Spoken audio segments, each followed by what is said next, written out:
Halo teman-teman, apakah kalian tahu bahwa jumlah penduduk Indonesia mencapai 279.476.346 jiwa?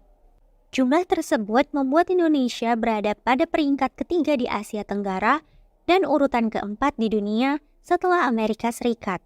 Sumber daya manusia yang melimpah dapat menjadi aset yang berharga untuk pertumbuhan ekonomi dan perkembangan negara, tetapi dapat menjadi tantangan jika tidak dapat dikelola dengan baik.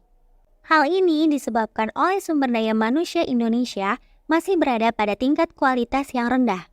Indikator sumber daya manusia berkualitas dapat dilihat dari Human Development Index atau HDI atau Indeks Pembangunan Manusia atau IPM.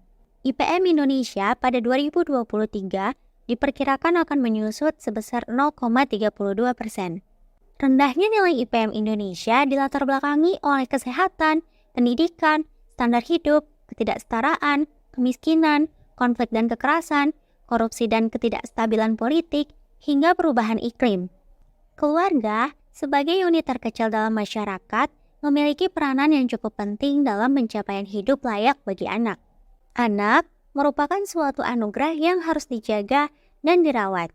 Anak juga merupakan aset dan investasi masa depan dan sebagai sumber daya manusia yang berharga bagi masa depan bangsa. Anak yang dinilai dapat memberikan manfaat ekonomi dan jaminan di hari tua akan menjadikan orang tua lebih bertanggung jawab sehingga akan melakukan investasi materi lebih banyak. Apakah kalian pernah mendengar kata investasi anak? Investasi anak merupakan segala aktivitas maupun sumber daya yang digunakan untuk mewujudkan kesejahteraan anak. Investasi ini terdiri dari bentuk materi serta non-materi. Apa sih investasi materi dan non-materi? Investasi materi berupa biaya pendidikan yang diberikan, kesehatan, dan nutrisi atau makanan. Sedangkan investasi non-materi berupa waktu yang disisihkan, pendidikan emosional, nilai atau etika, dan bimbingan. Perilaku investasi untuk anak ditentukan oleh persepsi orang tua terkait dengan nilai anak. Berikut faktor-faktor yang mempengaruhi investasi anak. Pertama, pendidikan orang tua. Kedua, pendapatan. Ketiga, sosial ekonomi. 4, jenis kelamin anak.